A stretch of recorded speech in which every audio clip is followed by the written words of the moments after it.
Hi students, today I'm going to discuss about IGCSE chemistry past paper.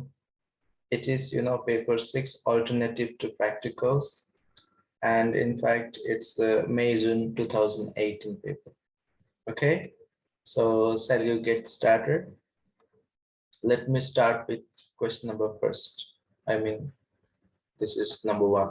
Okay, the rate of reaction between an excess of dilute nitric acid and the powdered calcium carbonate was investigated. The carbon dioxide produced was collected. The apparatus used is shown. This is the experimental, setup, and in fact, you could see here the diagram. Here we have powdered calcium carbonate, and it is reacted with dilute nitric acid. It's going to perform and a chemical reaction taking place, then you're going to get it the gases by means of the instrumentations. Thus here you have asked to write, complete the box to name the apparatus. It is asked the questions in A. Okay, so this is the box given to you. So what is the name of the box? It's basically a syringe. So you can write just gas syringe. Okay, gas syringe is there. Now sketch the graph of the result obtained in its own. Okay, so here you have to just label the graph. You have to just label the graph. So look at it. B first bit, label y-axis. So here we are talking about the reaction between dilute nitric acid and powdered calcium carbonate. So when these are the compound reacted together, the product going to be the carbon dioxide, right? So here the x-axis already they mentioned it is basically a time, whereas the y-axis actually it's supposed to be volume of carbon dioxide. Just write here volume of carbon dioxide in this direction. Okay. Next is about second bit, explain why the sketch graph is horizontal at the point X. So can you see this is the X, why it is horizontal? So you can answer, it's very simple. First the reaction taken place, then the gradients it's increasing, and then finally it started getting down, and then finally it became horizontal. That means the reaction is finished. There is no more like reactant to be reacted. It's just right here, reaction finished, and no more calcium carbonate is used up. Okay, that is why first reaction increased, the graph tends to increase it, and then it started and the slope getting down. That means became horizontal. Okay, that's meant for the reaction is finished or no more calcium carbonate is used up. See, draw on the axis of the graph expected if the experiment were repeated using the equal mass of the lump of calcium carbonate. All other conditions were kept the same. Okay, so here the first bit, see, if at all you take, lump of calcium carbonate instead of powder form, then what could be the expected graph? So expected graph, how you gonna do it? Basically the powder form of limestone, powder form means it has more surface areas. More surface area tends to describe about more rate of reaction, so that the graph also will get more stiffer graph, right? Lump means it has less surface area, so less rate of reaction, so the graph also will be obviously less stiffer. So that initially they were taken the powder form, so the graph is already clearly see the first graph. This one is for powder form. So when you take lump, so lump has less surface area, so less rate of reaction. So the gradients, the graph you will be getting just below of the original one. Just draw here the graph. You will be getting just below the original graph. Understand? So just you can get it.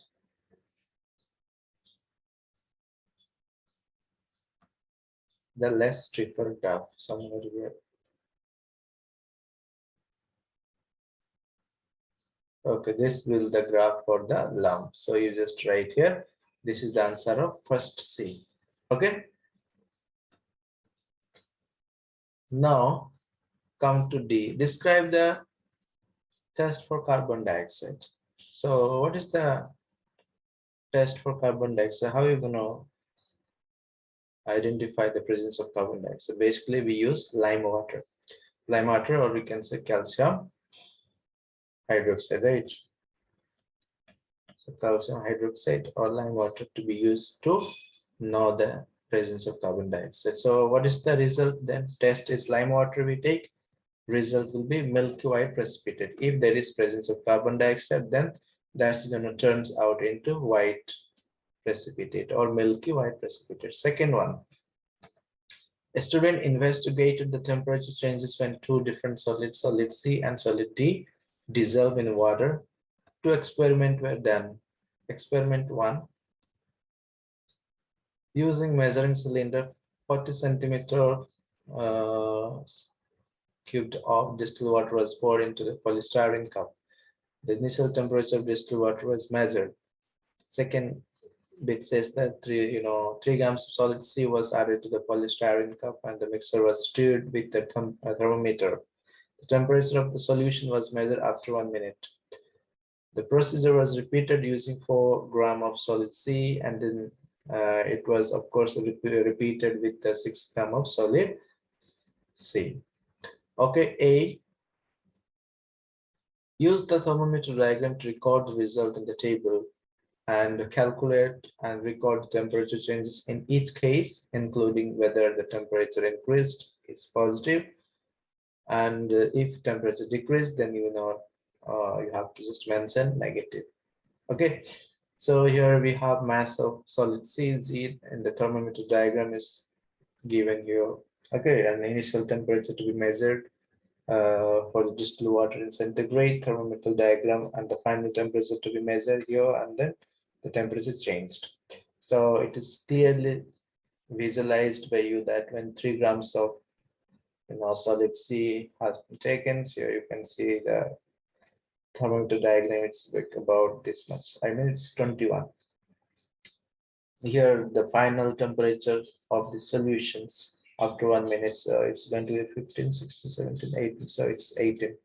Okay, similarly for 4 grams, here the same 21, and the final thermometer diagrams here it's about 17. And when it was 6 gram, so the same as it is 21, and the final temperature after 1 minute is going to be 25. Okay, now find the temperature changes.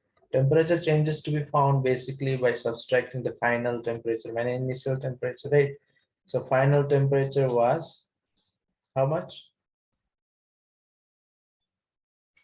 It was 21. Sorry, it get erased. Okay, so final temperature for the first one was actually 18. So 18 minus 21 is going to be 23. Similarly, 17 minus 21 going to be minus 4. And 15 minus 21 going to be minus 6. So just to write it in the exact figure. Okay, we are getting in the minus, so we know that when it decrease, so it will be written in minus, negative. So now experiment 2, it is for solid D.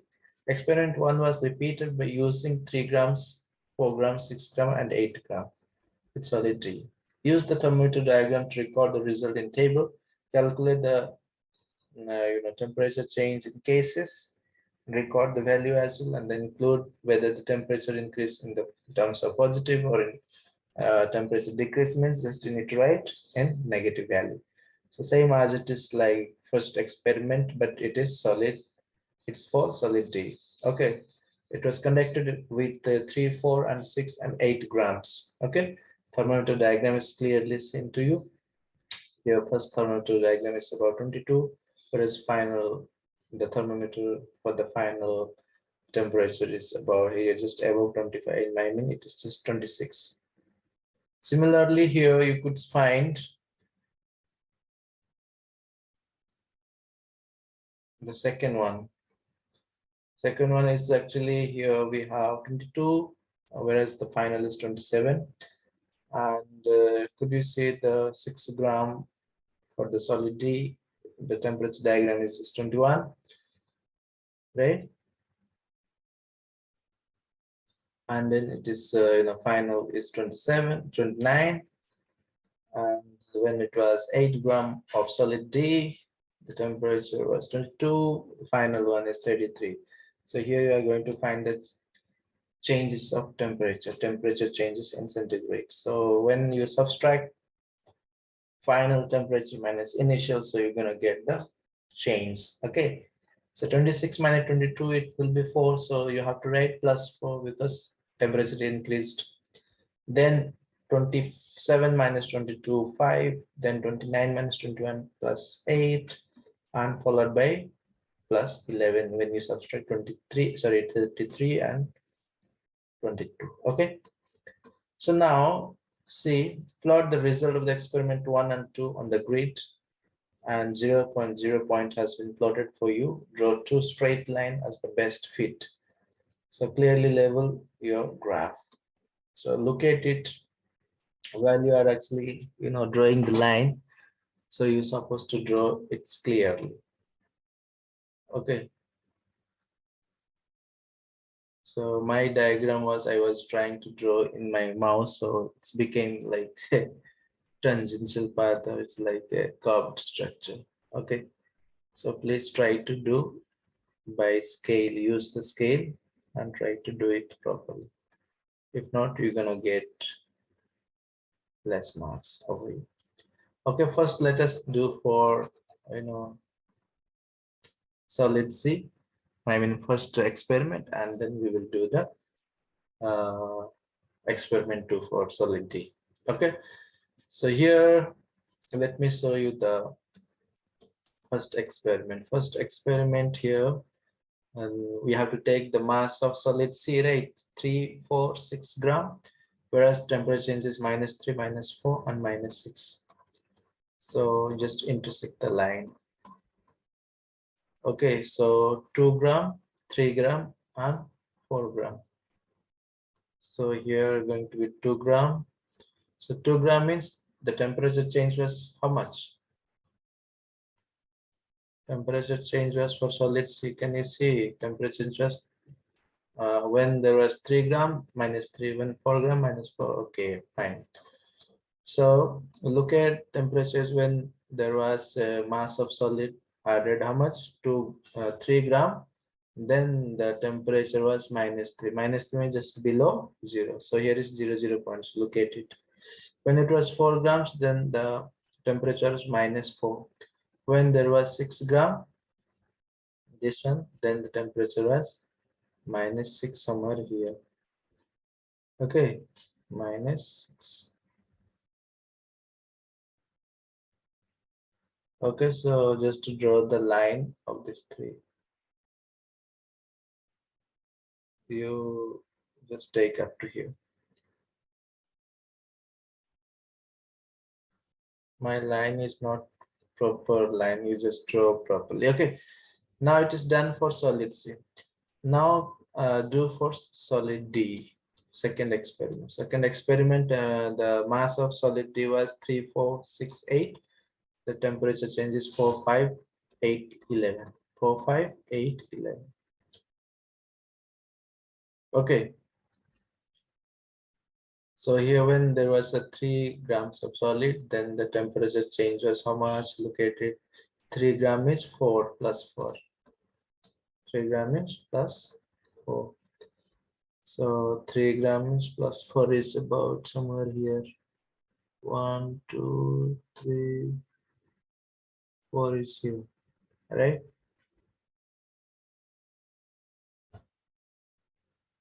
Somewhere here.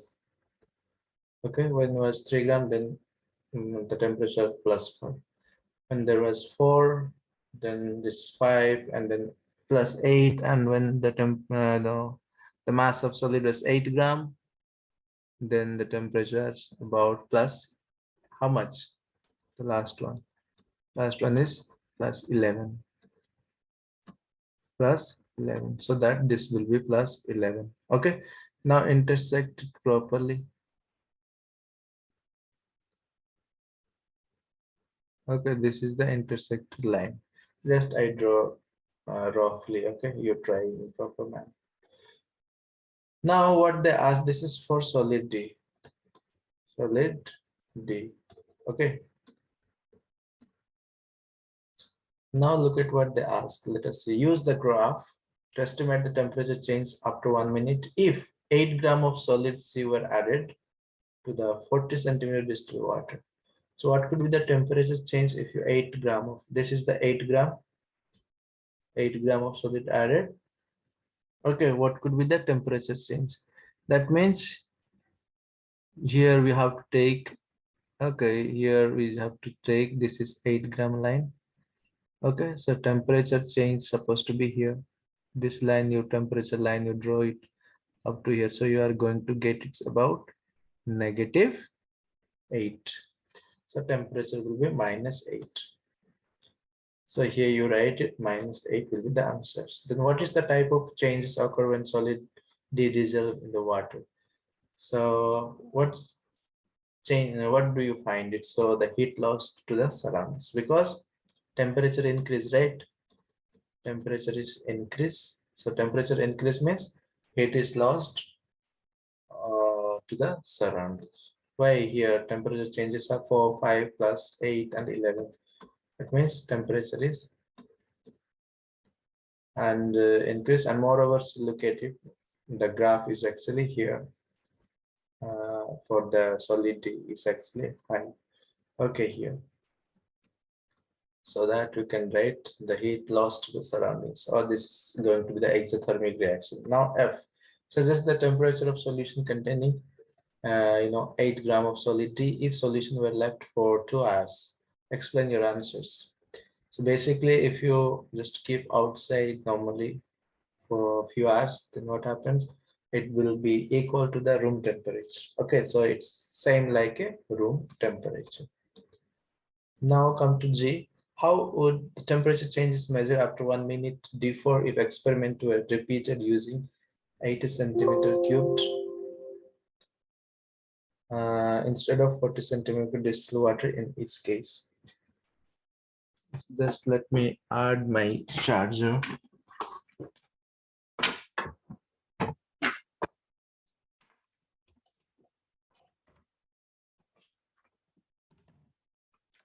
Just a while.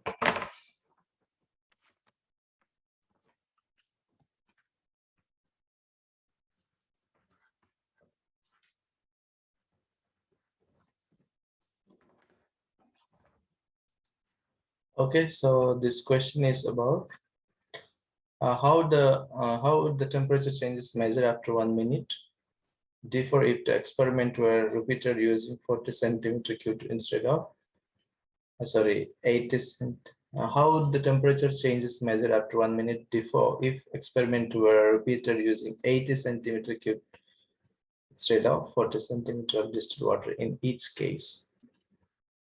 Okay, so what could be the answer for this question? So you know that it's going to be 80 is just a double of 40 centimeter cube. That means after 1 minute, that's supposed to be the half as much as, right? It will be the 50% or half of that. So just write half as much as. Clear? So D, I mean, the next one is H. So just one change you could make the experiment to obtain more accurate result. Explain how this change would make the result more accurate. So basically here we have polystyrene cup or like a the jar. Okay, the jar to be fixed with the lid. So what changes do you make it? Basically I could have made it by just using the lid. Okay, so that there will be no heat loss.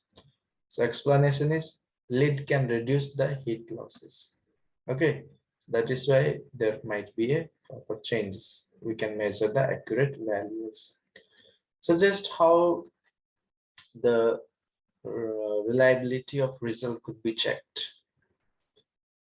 So basically the reliability can be checked by means of repetition of the experiment, and of course we need to find the average as well. So that two things will give the reliability of the result. Clear? Now question number 3. Two substance solid E and solution F were analyzed. Solid E was iron sulfate. What is that? Solid E was iron sulfate. Can you see? Just a while. Let me erase this one so that it will be easy for you.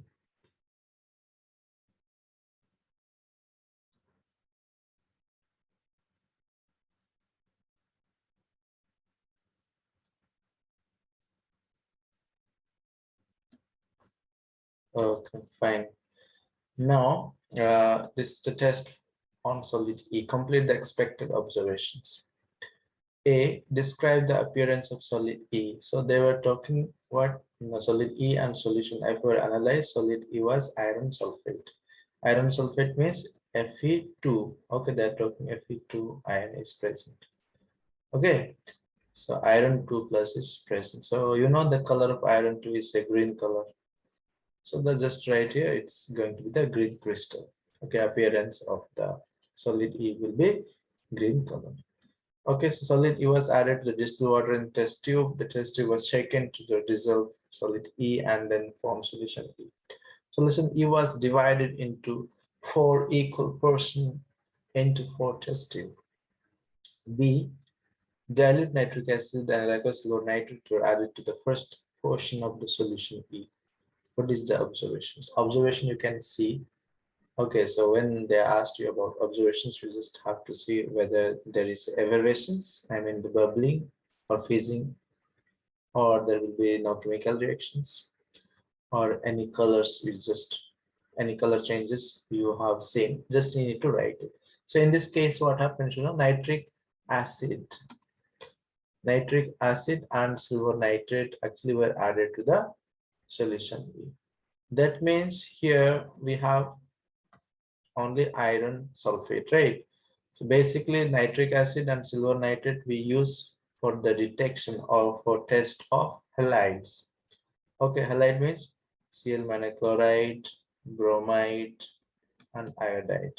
If you get white color, then that will be chloride. If you get cream color, that will be bromide. If you get yellow, then that will be iodine minus or iodide.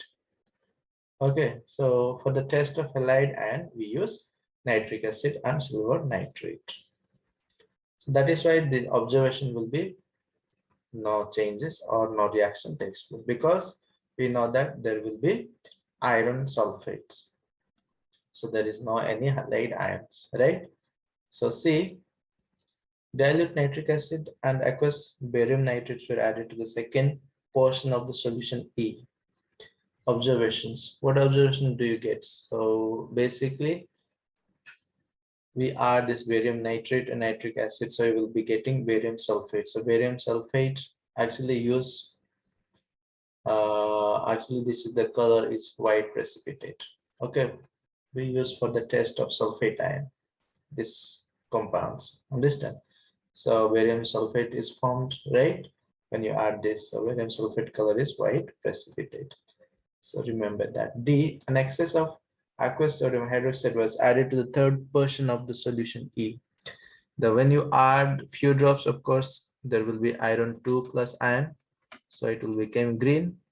When you add excess also, that will remain green only, so that you just write green precipitate, just PPT. Okay, an excess of aqueous ammonia was added to the fourth portion of solution E.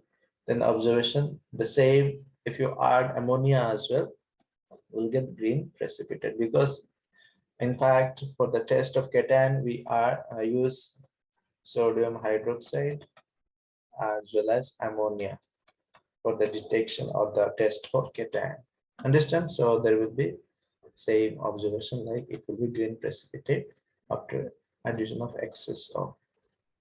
Okay, Now test for solution F. Solution F was the aqueous salt solution. Some of the tests and observations are shown. Test of solution F. Here, solution F was divided into two equal portions in this two test tube. Test one is, drop of the aqueous sodium hydroxide were added to the first portion of the solution F, and in excess of the solution, aqueous sodium hydroxide was then added to the mixture. So, what are the observations you did? Firstly, actually, white precipitate is formed. And then when you add excess, so the white precipitate was insoluble, it was not soluble.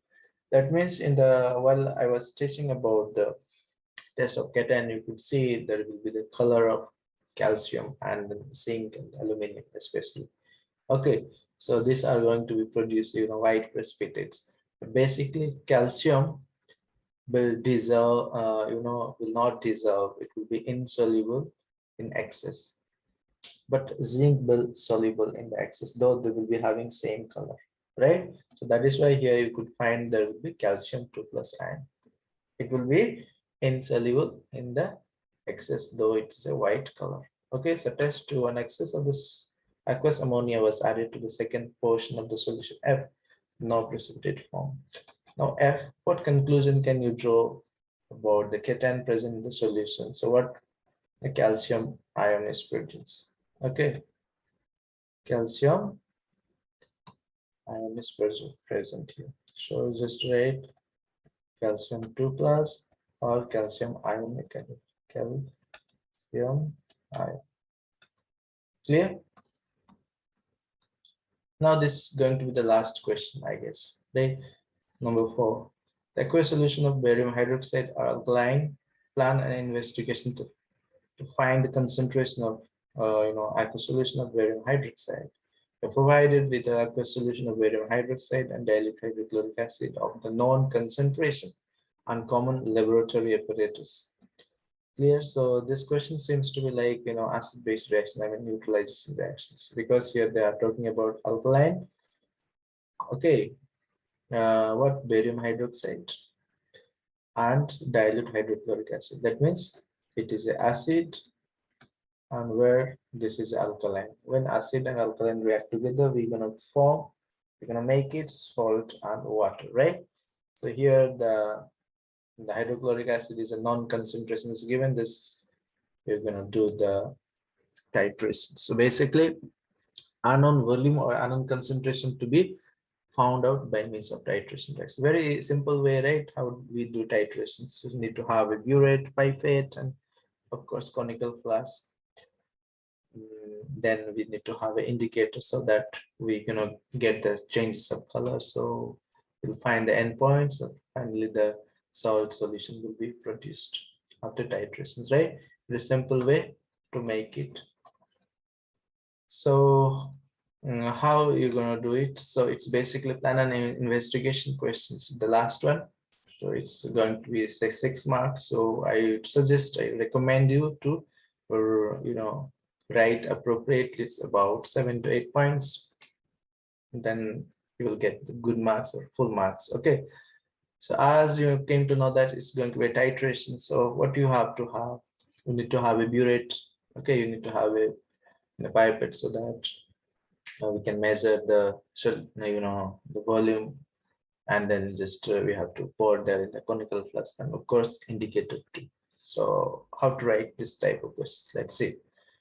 So first point is to write here is just put 50 centimeter cubed of hydrochloric acid into the burette. Okay, let's say this is going to the burette. Okay, here we have conical flask, and there will be the tap here for just, okay, this is the stand. This is going to be the stand. Okay, now what happens now? Hydrochloric acid to be filled with in this burette. So here HCl is taken, and whereas the second point, measure 25 centimeter cube of barium hydroxide into conical flask, but by means of pipette you have to measure it and then pour here how much barium hydroxide.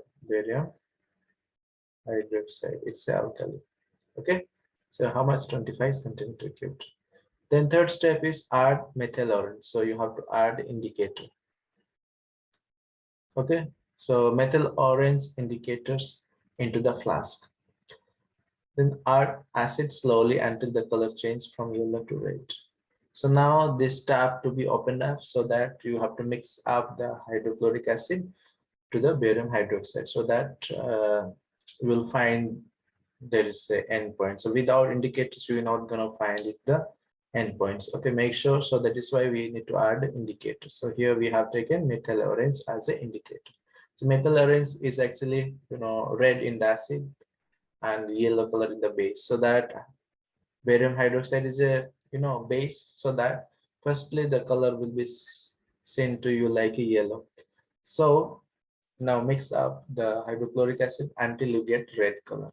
Okay, when the red color is found, that means its neutralization taking place. Okay, so the next step is note the final and the initial volume of hydrochloric acid to find the volume of hydrogen chloride added. Okay, how much you have added, just you need to find it there.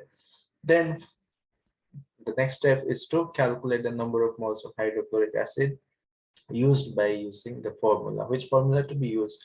Mole is equal to concentration time of volume. Okay, then calculate the moles of alkali. Alkali means here what we use barium hydroxide. Okay, reacted using mole ratio in the equations. So basically the calculation formula here, calculate the concentration of alkali using the moles. So this is going to be the formula, mole is equal to concentration time volume. Okay, so these are the steps you have to write it. As they have not mentioned about the chemical reaction to be written, so no need to write the chemical equations here. Just the procedure, how we supposed to find out the unconcentration by knowing the non-concentration. This is basically titration. So I think that's all for this paper. Okay, thank you so much.